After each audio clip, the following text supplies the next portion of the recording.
जो ये मानव का शरीर प्राप्त करने के बाद भी अपने माता पिता की सेवा नहीं करता, जो ये मानव का शरीर प्राप्त करने के बाद भी कभी शंकर भगवान की कथा को नहीं सुनता, ये मानव का शरीर प्राप्त करने के बाद भी जो परमार्थ का काम नहीं करता, किसी दीन दुखी कोई गरीब आदि की सहायता नहीं करता, शिव महापुराण की कथा कहती है फिर वो मनुष्य नहीं रहता, वो एक कीड़े की तरह रहता है और कीड़ा चुल्लू भर पानी में डूब के मर सकता है। इसलिए कहा कि तू डूब के मर जा रे चुल्लू।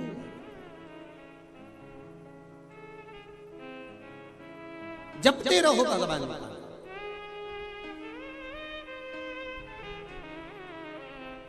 भगवान की अविरल भक्ति जपते रहो, करते रहो। आप पुकारते रहो उस परमात्मा को, वो सुनेगा, ये निश्चित है। ऐसा नहीं कि नहीं सुनेगा, एक बार नहीं सुनेगा, दूसरी बार सुनेगा। प्रैक्टिकल करके देखो,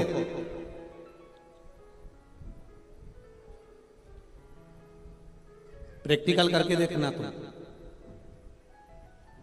कहीं पर भी फोन पर, मोबाइल पर या मंदिर के अंदर श्री शिवाय नमस्तुभ्यम तुम जम के चिल्ला कर देखना, जितने लोग वहां खड़े होंगे पहचान जाएंगे ये सियोर वाला महाराज की चेली है। प्रैक्टिकल करके देखना तुम बस केवल इतना बोल देना श्री शिवाय नमस्तुभ्यम, उतने में पहचान जाएंगे।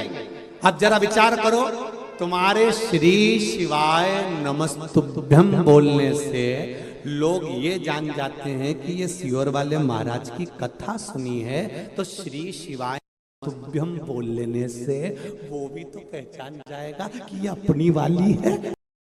जम के बोलो सो। अब तुम खुद देखो, 40 वर्ष तक मनुष्य अपनी जिंदगी को सही जीता है, फुल एंजॉय के साथ, जो खाएगा पच जाएगा, कपड़े भी पहनेगा तो एकदम सुंदर नजर आएगा। 40 वर्ष तक फुल एंजॉयमेंट का जीवन जीता है, क्योंकि ये परमात्मा की दी हुई उम्र है। और 40 के बाद में 60 तक किसकी लगी है? बोलो बोलो जरा जम के, गधे की। इसलिए पूरे परिवार का बोझा ढोता है, बच्चों को पढ़ाना है, बड़ा करना है, शादी करना है, बहन बेटी का मायरा भरना है। 60 साल तक ये केवल उल्लू की। डॉक्टर साहब को भी दिखाओगे, डॉक्टर साहब मुझे रात को नींद नहीं आती है, डॉक्टर कितनी भी गोली दे दे और कितनी भी दवाई दे दे, तुम थोड़ा खाओगे, दवाई खाने के भी बाद दवाई कितनी भी खा लो तो भी रात को 2, 2:30, 3 बजे तो तुम्हारी आंख खुले जाएगी और पलंग पे तो उल्लू की तरह निश्चित।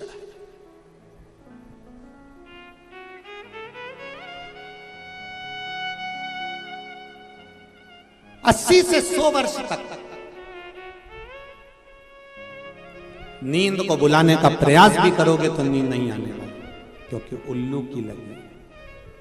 इसलिए शिव महापुराण की कथा कहती है 40 तक की जिंदगी अपनी है, उस जीवन को इतना खुश होकर जियो कि बाकी की जिंदगी खुश होकर जी सको। इतना खुश होकर, फुल आनंद के साथ।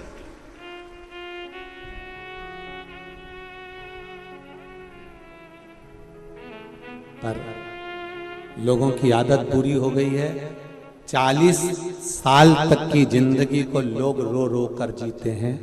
शिव महापुराण की कथा कहती है अपनी जिंदगी को खुश होकर जी। गया जमाना कि 100 साल तक जीते थे, आज के जमाने में कुछ मालूम है क्या? अपने आस पड़ोस में देखो, अपने पड़ोसियों को देखो, अपने रिश्तेदारों को देखो, उम्र का कोई ठिकाना मालूम पड़ता है? कौन कब चले जाए, जवान की जवान प्राण छोड़ देते हैं। जरा सा अटैक आया, जरा सा शुगर हुई, जरा सी बीमारी हुई, समाप्त।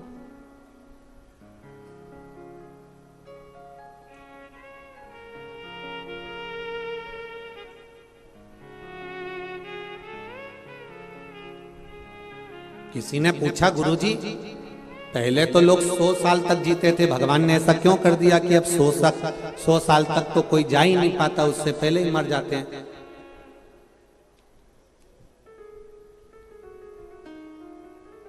तो ऐसा ही है, वो तो सरकार जब 1000 का नोट बंद कर सकती है तो भगवान भी तो 100 साल तक बंद कर सकते हैं, उसमें क्या दिक्कत।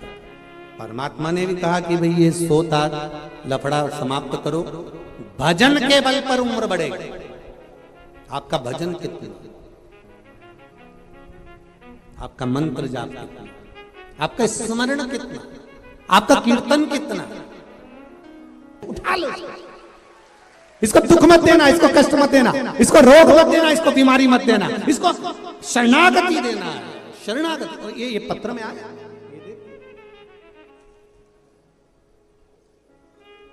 भगवान जाने क्या बना के भेजा।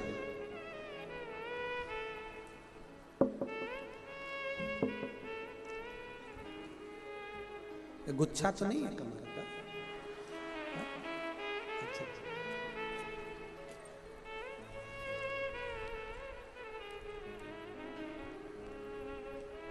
पहले चैनल वालों से क्यों ये जरूर दिखा देना, जो भी है हमारे छत्तीसगढ़ की मन करता हूं। श्री शिवाय नमस्ते। ये शिव है, ओ घड़ी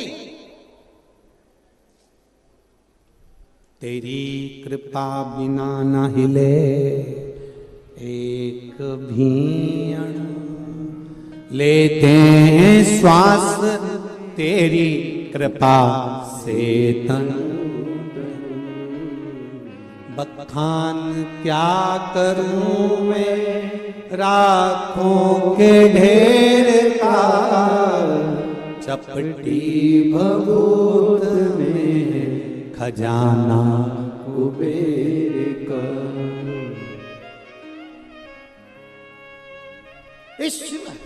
ये ओखड़ी, ये दयालु, ये दातार, ये करुणा सागर है। इसकी भक्ति शक्ति भी गई। अब करो शिव की आराधना। दुनिया के लोग बहुत रोकना चाहेंगे आपको, हंसेंगे, ठिठोली उड़ाएंगे, अपशब्द कहेंगे, पर शंकर भगवान के भजन को करने में पीछे मत।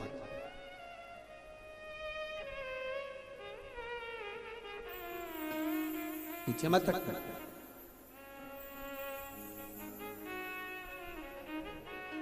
करो भजन। शिव नाम में वो तत्व है। श्री शिवाय नमस्तुभ्यम।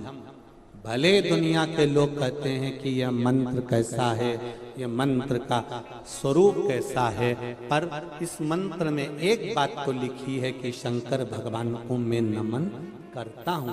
आप दिन भर में श्री शिवाय नमस्तुभ्यम बोलते रहोगे, शिव जी को नमन करते रहोगे, बार बार मेरे देवाधिदेव महादेव को याद करते रहोगे, तो ये निश्चित है कि मेरा महाकाल राजा भी आपको याद करता रहेगा, वो भी आपको स्मरण करेगा। भक्ति को नमन करता हूं।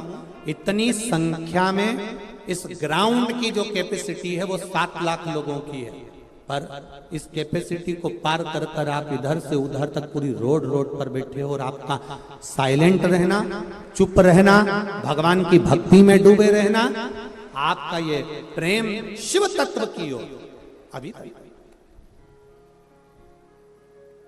शिव तत्व की ओर अभी।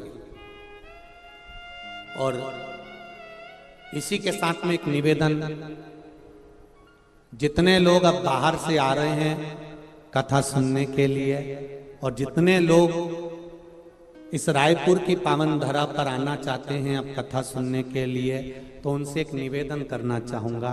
अब इस ग्राउंड में और रोड पर जगह नहीं है, कृपया निवेदन है, अब कभी अगली जब कथा हो तब आप लोग यहाँ पधारिएगा। अब 2 दिन के लिए आप लोगों से निवेदन करना चाहते थोड़ा सा, क्योंकि भीड़ बढ़ती चली जा रही है और रेलवे स्टेशन पर अपार भीड़ है। बस स्टैंड पर अपार भीड़ है, गाड़ियां अपार पर अपार आ रही है। इसलिए निवेदन है कि अब प्रयास करना, या तो जो 16 तारीख से 22 तारीख तक Kanpur, Kalyanpur, new highway city, GT road पर जो कथा 2 बजे से 5 बजे तक होने वाली है, या तो आप लोग जितने लोग भी अब बाहर से आ रहे हैं उनसे निवेदन है अब अगली कथा में आप लोग पहुंचो, क्योंकि यहाँ संपूर्ण जो जगह है कई किलोमीटर तक फुल हो चुकी है, जिससे एक व्यवस्था, वैसे तो प्रशासन बहुत सुंदर व्यवस्था कर रहा है। मैं आदरणीय गृह मंत्री जी से कहूंगा, आपका छत्तीसगढ़ प्रशासन ने बहुत सुंदर व्यवस्था करी, उसके लिए बहुत बहुत साधुवाद है। बहुत सुंदर व्यवस्था, बहुत सुंदर व्यवस्था पुलिस प्रशासन भी कर रही है। मेडिकल, चिकित्सालय, यहाँ का जो नगर निगम, नगर पालिका जो भी है, वो बहुत सुंदर सुंदर व्यवस्था यहाँ के लोगों ने करी है। प्रशासन भी पूर्ण तरह से मुस्तैद रहकर पूरी व्यवस्था को संभाला हुआ है और हर तरह से बहुत। और यहाँ का जो रायपुर का सनातनी भाई है, कहीं पर चाय बांट रहा है, कहीं भोजन बांट रहा है, कहीं पानी बांट रहा है, कहीं किसी को नाश्ता बांट रहा है, उनको भी मैं नमन करता हूँ कि आपके दानदाताओं ने जो सेवा दी है उसके लिए बहुत बहुत धन्यवाद। आपकी भक्ति।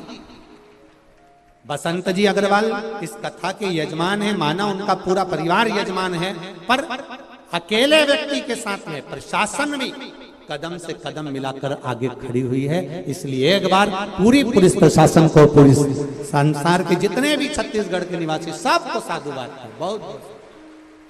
और इनका साथ पत्रकार, मीडिया अपनी कलम के माध्यम से, ये पत्रकार बंधु, ये मीडिया इतना साथ दे रहे हैं कि मैं निवेदन करना चाहूंगा आप सबसे कि इन पत्रकारों के लिए, सोशल मीडिया के लिए बहुत बहुत साधुवाद है साहब। बहुत सुंदर आपका भाव, आपका आनंद, सुख देने वाला।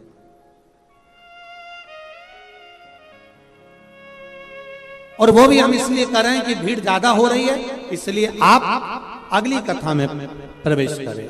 अब इस कथा को आप लोग जितने लोग भी आने वाले हैं वो टीवी पर श्रवण करें, आस्था चैनल पर, फेसबुक, यूट्यूब पर सुन। भक्ति का संचार, आनंद, भगवान की शिव कथा कर महाराज।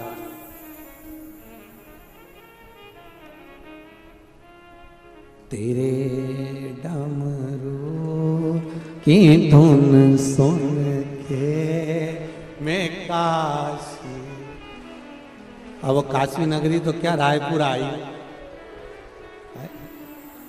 तेरे डमरू की धुन सुन के, रोडों पर जितने लोग छतों पर बैठे हुए हैं, जितने लोग होटलों पर बैठे हैं, जितने लोग गाड़ियों पर बैठे हुए हैं, 2 व्हीलर 4 व्हीलर पर चढ़ चढ़ कर बैठे हुए हैं, टैंकरों पर बैठे हुए हैं, जितने लोग यहाँ वहां बैठकर कथा सुन रहे हैं, आप दिल लगाकर अगर कथा को श्रवण कर रहे हैं, चित्त लगाकर कथा श्रवण कर रहे हैं, भक्ति के साथ कथा को श्रवण कर रहे हैं, आप अपना समय निकालकर अगर शिव को दे रहे हो, तो ये निश्चितता है कि तुम्हारी दुख की घड़ी में शिव भी तुम्हारे सामने खड़ा मिलेगा। ये निश्चितता आपने दिया। कल कथा में था, श्री लक्ष्मण भट्ट जी की धर्मपत्नी इल्मा गारू ने भगवान शंकर को बार बार याद किया, शिव का बार बार गुणगान करा, शंकर भगवान का बार बार गुणगान करा। तो चंपावन में चंपेश्वर महादेव को भी प्रकट होना पड़ा। केवल भक्ति के बल पर आप जब भगवान को याद करते हो तो भगवान आपको याद करता है। चंपावन में चंपेश्वर महादेव केवल इल्मा गारू जो बार बार शिव जी का गुणगान कर रही है, बार बार शंकर भगवान का स्मरण कर रही है, बार बार भगवान शंकर की भक्ति को धारण कर रही है, वो इल्मा गारू ने शंकर भगवान को प्रकट कर लिया, शिव को प्रकट कर।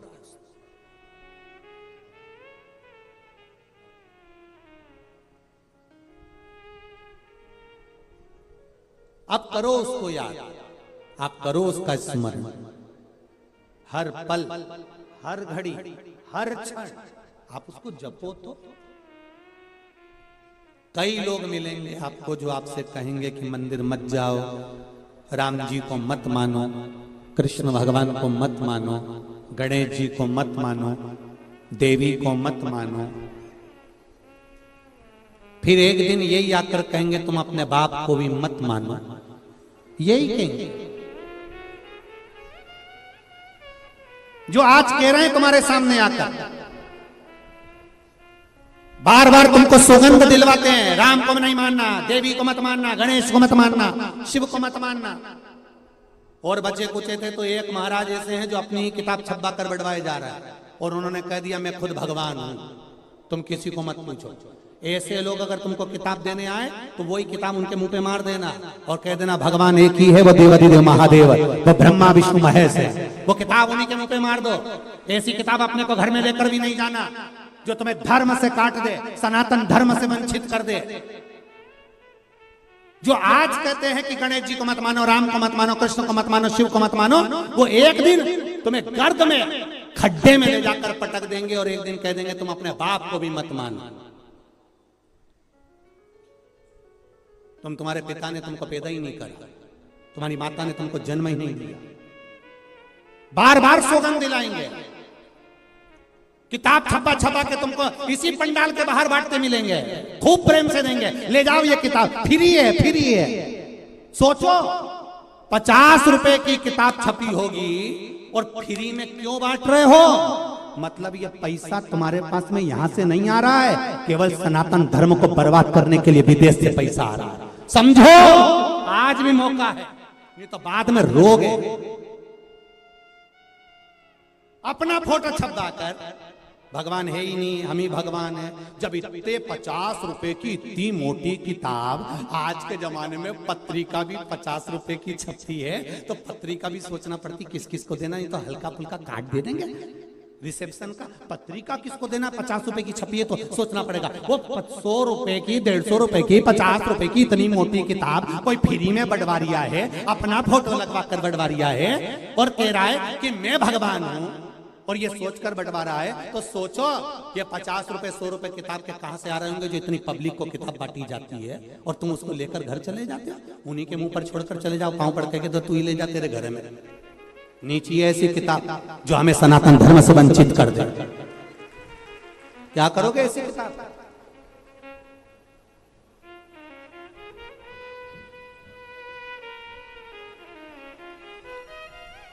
विचार करिए, स्मरण करिए